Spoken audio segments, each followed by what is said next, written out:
on this episode. I think going into this last rally, they're going to go out and push as hard as they ever have to prove that we're still on it.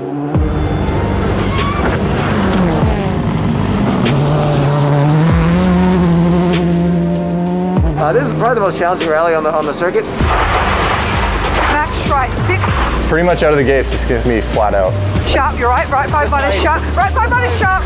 It's ice, 70 that's right. to go.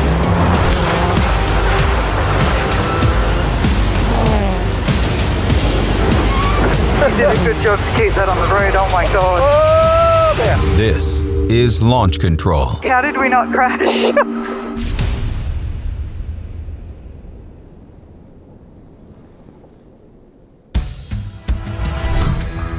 November in the Pacific Northwest. It's the final event of the 2020 American Rally Association Championship, the Olympus Rally. Oh, we're here at Olympus Rally. This is probably the most challenging rally on the circuit, so we'll see how Brandon fares. It should be a lot of fun out there. I've actually really never had a good result at Olympus, so I was pretty nervous going into Olympus, and so kind of anticipating that going in, being like, okay, well, not only is it Olympus, it's going to be Olympus at the worst time of year. It's usually run in the beginning of the year or closer, spring, summer, so it's warmer, they have less fog, they have more daylight hours. We know we're going to be running at night, running in the fog. It's one of the unique challenges of rally. No matter what the weather, the show goes on. Semenuk should be jumping in a second. He's always doing homework, man. That guy's going over all his videos until the last second. With the rain and fog and night stages, you rely so much more on pace notes. In my mind, like, hey, I got to make sure that these notes are perfect because there's a really good chance we're going to be driving blind on a lot of this stuff. Thank you. While Barry McKenna has clinched the title, second and third place in the championship are still to be decided.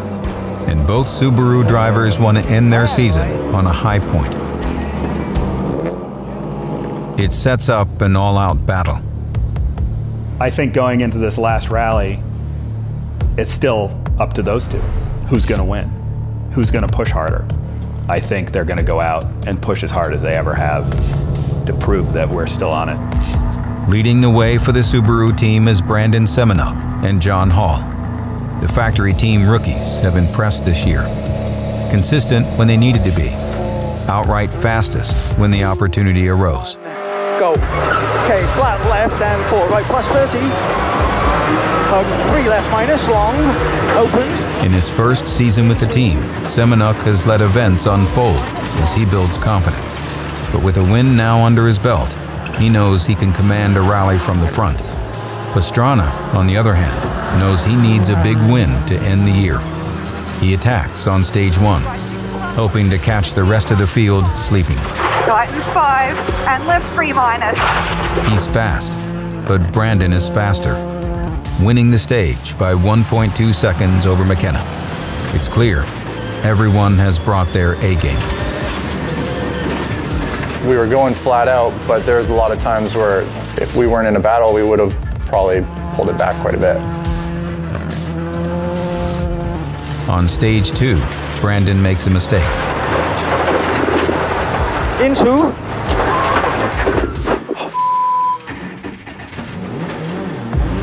It's a small hiccup, but drops him 2 spots down the leaderboard. As rain saturates the road and the temperature drops toward freezing, the conditions are turning treacherous. 5 minus, tightens hard, long up. Tightens hard, long up. 100. Tightens hard, long up. Max strike. As the road surface changes, grip levels can change in an instant. Tightens 5, and right 5 minus, sharp, you're right 5 minus, sharp, right 5 minus, sharp. It's ice, 70 to go. Left 5, right 4, plus, tightens 4 minus. You did a good job to keep that on the road, oh my god. Oh, man. I am doing the best. I was like, why is he still going so fast and I'm calling it 4? I've been locked up for a half of a mile. Both Subarus escape without disaster, but are a little worse for wear as they arrive at the first service of the day. I mean, the first stage was pretty good. I had a really good go at it. I made a big push because I knew the second stage was going to be slippery, and I'm not that stoked on the second stage. I had a stall and I was sliding wide a lot of places, but sounded like the other guys were having issues too. I just lost a little bit more time than they did.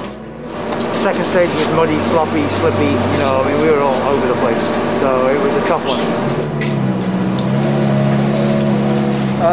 There's just no traction. So it's hard to know when you can go fast and when you can't. I went off pretty big on the second stage, almost went off again. Rita was yelling, she's like, slow down right four, slow down right four. I'm like, I can't do anything. So the drivers have done their first 2 stages. They're gonna go repeat these stages so we know what to expect right now. A lot of standing water and really, really slick out there. So it's all about shedding the water out of the tire grooves, trying to get that rubber into the ground to try and maximize grip levels right now. Hey, I really appreciate it. With extra tire cuts applied, the cars head out for another pass on the same stages that gave them so much grief the first time around. Now they know to expect the unexpected, but need to find the confidence to attack.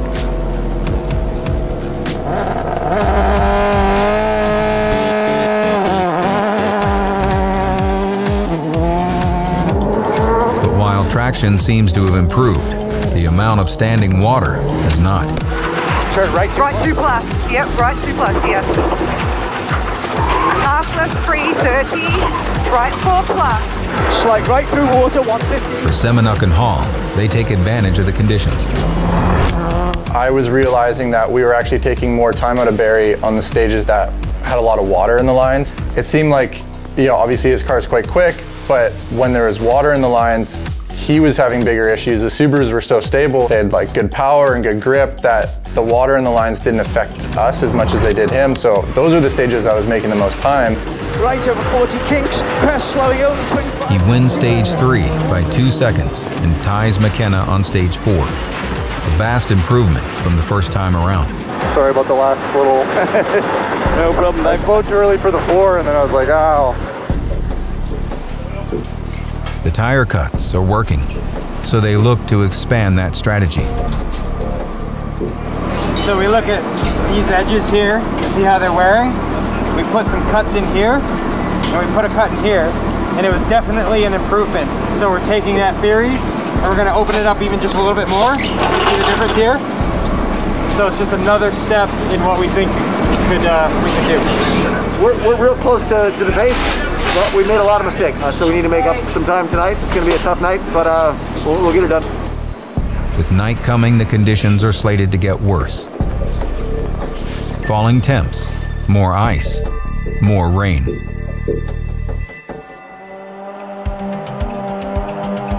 McKenna still holds a lead of 20 seconds, so the Subarus have to push the limit. A recipe for mistakes. 4 right minus, long, 40. Cliff 4 left minus. It's a delicate dance in the mud and ice. Semenuk finds the tipping point first. Opens 30, slowing, tightens, hug 3 onto slippy bridge. Oh my God, what are you doing? It's okay, just put it into... A lucky escape, but the clock never stops ticking. Pastrana's in the same boat. The conditions are terrible, but he needs some stage wins. Deep puddles are wreaking havoc. Mud and fog hamper visibility. Left 3, 30, right 5 minus, 100. Unfortunately, we had a lot of small leaks. We had a lot of stuff that was making us a little bit more soaking wet than everybody else. That was even possible. And that created more fog. Our body temperatures created more fog. At the end of the day, that's rally. Everyone's gonna have issues, and they adapted better than we did. Come on, car. The conditions are as bad as they've ever seen. A little too much water. Well, we didn't die. Good job, mate. They clear the stage intact. By day's end, Semenuk trails the leader by 18 seconds.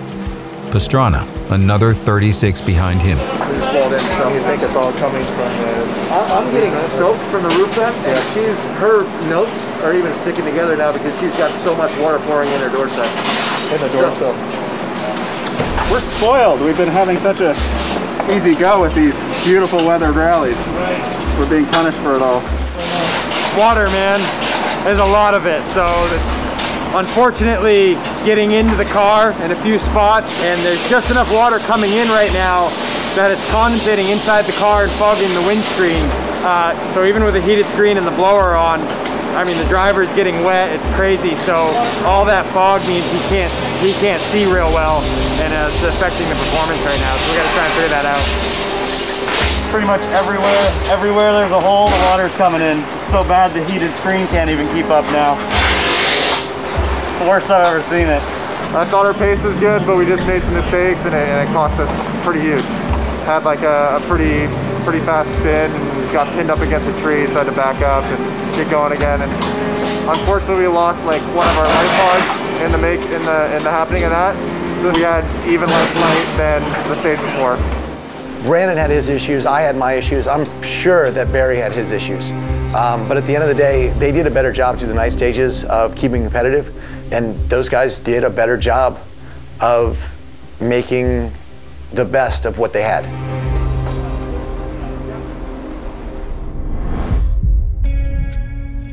On the other side of the country, with a year to wait for Rallycross to resume, the focus is on making the most of a year without racing. My injury is going to be a part of my life forever. I've had to do substantial just lifestyle changes to accommodate having a compromised spine now. I went from basically being a cyclist to a runner. You know, bone density is going to be something I need to focus on. And I can gain that by lifting weights or CrossFit type stuff, which isn't me. I don't want to be big. I like being small. Running is the natural, high impact sport I can do for endurance. And so I've had to relearn how to run, and that was a huge challenge. That was probably the biggest and hardest thing I've ever done in my life, actually, because when you're trying to neuromuscularly change the way you run, it's not easy. You want to see my muscles? I can't say enough about everybody at the team and Subaru for how much they've supported me through the accident and the recovery and all that. You know, I'll drive a Subaru for the rest of my life. This is the suit when they cut it off me. And I went from being in a 10 out of 10 pain with my driving suit on to a 10 out of 10 pain and naked in like half a second. It was like a quick pit stop. Strapping into the race car and racing in anger for a checkered flag is like something I've been looking forward to since like the moment that I knew I could race again. This is the iRacing simulator. It was built very specifically just for iRacing. He has been unbelievably positive, unbelievably steadfast. A lot of my friends and the people that I'm racing with, you know, they're all getting to race their race cars and all that. It's got a SimuCube direct drive wheelbase, so the force of the steering wheel is super realistic. Any kind of like sim racing that we all do is all done on this thing. We don't want to stop. We expect that we're going to be in Rallycross again in the future, and he wants to be ready. We want to be ready. The car keeps needing development, and we're not going to stop. As long as he's willing to get in the car, we're going to put him in it. Scott Speed is a very, very good sim racer. He was one of the guys who helped them set up the actual dynamics and physics of the Rallycross cars within iRacing. So he has a ton of experience, and he's really, really good at it. See, blew that corner. That's typical from Connor. And then, oh, he's gonna go, I'm gonna take the Joker. Final round for your All-Star Invitational. The last race of the season, we're in Sonoma, which was a pretty hard course actually because there's a lot of dirt on it. Oh, here we go. We go green for the final round. Good start from Scott Speed. Speed has track position. He's very quick in his machinery. So it looks like both Scott Speed and Ottinger will head towards the feature race. We're just having a good time racing. We reverse the grid every time we go race, so I go start in the back. Everybody's not taking it so serious. That's what makes it enjoyable. Okay, now we go. My strategy for this week is I'm not even gonna go off the line. I'm gonna let everybody crash. I'm gonna sort of pick my way through it and then try to run down the leaders. And we go green from Sonoma for the final time. Bit of carnage already. Scott Speed's kept it easy. For me, there's not much difference to the sim than just actually being able to feel the car and having real physics. There is Scott Speed with a poised pass on Stefan Wilson. The mental reps that you're doing and the decision process that I'm making when I'm racing is the exact same. He's a very precise racer, is Scott Speed. He's very consistent. I think it will become more and more of a standard process in the future that you start to use sims to develop young talent and then start to assess which of those people can make the change into the real world. It's just too good an opportunity to pass up. And Speed will head through the final corner. Scott Speed ends up third. That's funny. Well, there you go. We didn't get crashed, but you can't do anything when you start behind the guys. At the beginning of the year, everybody was sort of sim racing online. There was no racing for anybody. You know, we're always going to remember 2020. Back in the Northwest, the weather has improved, but the previous day's downpour has forced organizers to shorten the rally. Olympus Rally Day 2, definitely liking the conditions a lot better today. It doesn't look like we're going to have as much water in the vehicle unless the water crossing today. It was a pond we went across a couple days ago. I think we can hit probably around just over 100 miles an hour when we hit it, which should just skip us right across like a rock. It's a pretty big risk, but it's about a 12-second swing if you take it or don't take it. You know, we're going to go like hell still and have a lot of fun while we're doing it. In theory, I learned at driver's ed that 36 mile an hour, the vehicle can't hydroplane. It all depends on how wide the tires are, how much the car weighs. These are pretty light vehicles, so we should be fine. Though the weather looks better, the team hasn't left anything to chance. Yeah, last night was a challenge. We had fogging on the screen, so today's a fresh start. The boys have added a few things to the car to help with that and some mods. That should help with not flooding the engine, and we can go flat through it and see how we go. That's awesome. That looks good. On the last leg of the rally, there's so much fogging they couldn't see out. So we were looking for a quick fix. So we came up with a windshield wiper attached to a spatula from our RV, and then we smashed a broom used to clean the truck and put that together. That thing over, and it was like, look, we both like, it cleared everything. It's the final day of competition for 2020.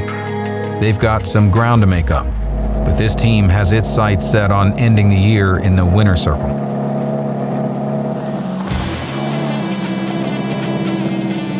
All right, dollar station. Let's get it done. 3, 2, 1,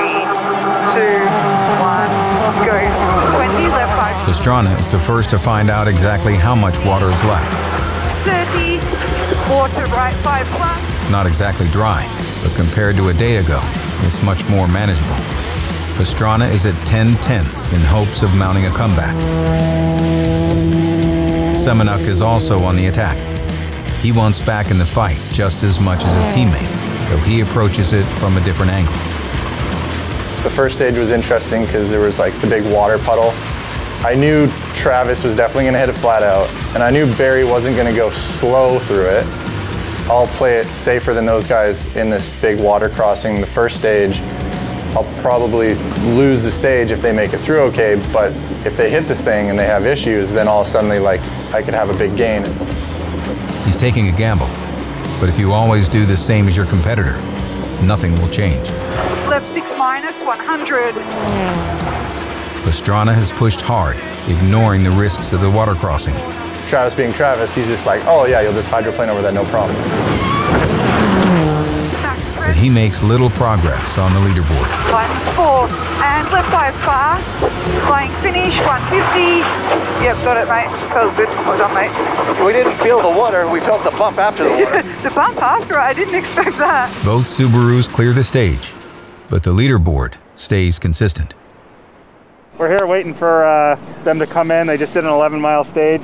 This was the big one with the water splash, so we're hoping there wasn't a ton of damage on that. We haven't heard anything. We're being optimistic, and here they come now.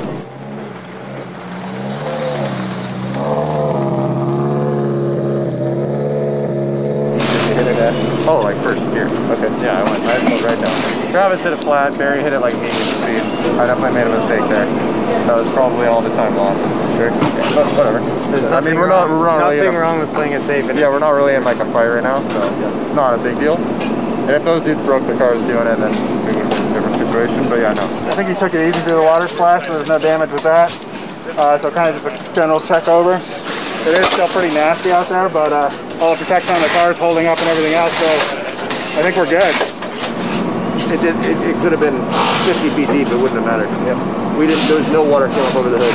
Good. We know the roads pretty well now. We made some good changes, so don't change a thing. Okay. So, thanks. Perfect. Nothing out of the ordinary. No more rain, no more water in the car. Perfect. With With just one final leg of stages left, caution is put to the wind. The final stage miles of a year to forget are fading into the history books. But not before one last dance. 80. Right 5 swing. Right 5 plus. Yeah, we push every second because you don't know when someone's going to get a flat tire. You don't know that someone else doesn't have the same issues. You don't know when someone's going to slide off or hit a puddle or do something with the car. So you keep fighting. Road wide, 70. Travis isn't the only one determined to never give up. Brandon may not have the race win in hand, but he's earned critical experience he didn't have just a few days ago. Remember, caution, see big water, keep right. For some, it's a puddle. For others, is a metaphor. Proof you can go all out, that your team has your back. The stage miles run out before they can catch McKenna. Slowing right 5 plus, tightens 4. And left 5 fast, over finish. Semenuk takes second. 100, left 5. Pastrana third. Good job, mate. In both the event and the final championship standings.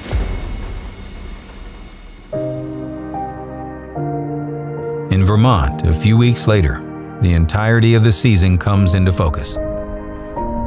We are at the Sunset Drive-In movie theater in Colchester, Vermont for the world premiere of Gymkhana 11, as well as episodes 1 and 2 of season 8 for Launch Control. A team holiday party at the local drive-in theater is a moment to celebrate everything this team has accomplished. A drive-in movie theater is perfect for pandemic celebrations, so everything's going to be a little bit different. Holidays are going to be different. We're going to take what we can get in terms of being able to get together and have a good time. The whole team's here at a drive-in. It's snowing, so it's amazing for us. It's quite a little holiday right here just before Christmas. I was really proud of the team this year. Maybe more so than in a normal year where there's a championship to celebrate. You might lose some races in a bad year, normally. You might not win a championship in a bad year. But the one thing that I was staying awake at night worrying about was what is going to happen to the people that make this team live and breathe every day. Because we just have no clue what the future is going to hold. And our commitment and my statement to the staff was, just make sure you keep the team together. This is a family, you know. I'm very happy to say they had work through the whole time. Subaru's been super loyal, and their rally heritage is just there. It's never left, and they're just like, nope, no matter what, we're going to be there, we're going to make this happen.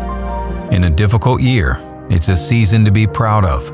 7 podium finishes and 2 wins in just 4 events. I think the takeaway from this is that we will find a way to rally. We will find a way to do what we love to do. We have an amazing company in Subaru backing us.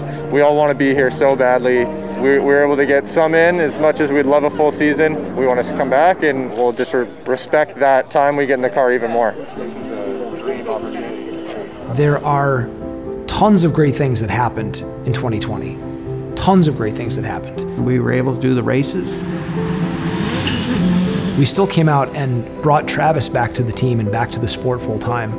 Feels good to be back. We lost a car this year. We were able to rebuild or make a new car, and we had a shell and we got it together in 3 weeks. It's amazing. And we still came out and won rallies. We still came out and developed a new driver. He's just growing every event, and I think you can expect him to keep growing. He's potentially on equal ground to Travis. He's one of the best drivers I've ever driven with. I went as hard as I could to show them that I deserved the seat, and I wanted to feel like I was one of those dudes up there as well. And we brought Scott back to the car, and for him to come back to us is a big piece too. The focus on 1 year ends as attention turns to 2021. With confirmed programs in Nitro Rallycross and the American Rally Association Championship. You know, we didn't get to race this year, we'll have to wait till next year, but the good news is the racing that we will get to do next year looks like it's going to be better. I think it's going to be one of those things where I waited longer, but it's going to mean more when I get back in there and do it actually. As many see 2020 as a year to forget, this team sees it as a year to build from. I know Travis is going to be chomping at the bit to get the championship next year, and I want to be in the battle with him and Barry, so we need to take advantage of every opportunity we're given. So yeah, I'd expect some really good fights next year. I still believe going into 2021 that we're going to be the team to beat. With any luck, this season will be the entire year. We'll get put in that bottom of the 9 situation. We're going to come out firing.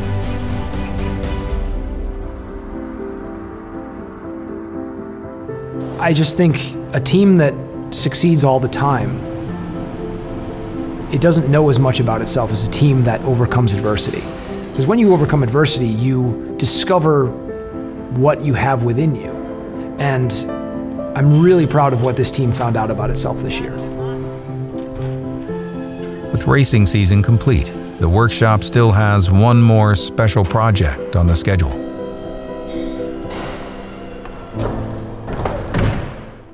Next time on the 2-part Road to Gymkhana Launch Control Special. Action, action, action. I'm doing it in Annapolis, my hometown.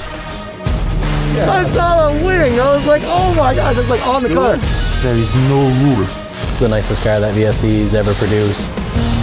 Design a car with no limits is a dream come true for us. It raises the bar again for Gymkhana. It's the car you want. It's like nitro physics. Always more speed, always. Epic drift shots with proximity to death.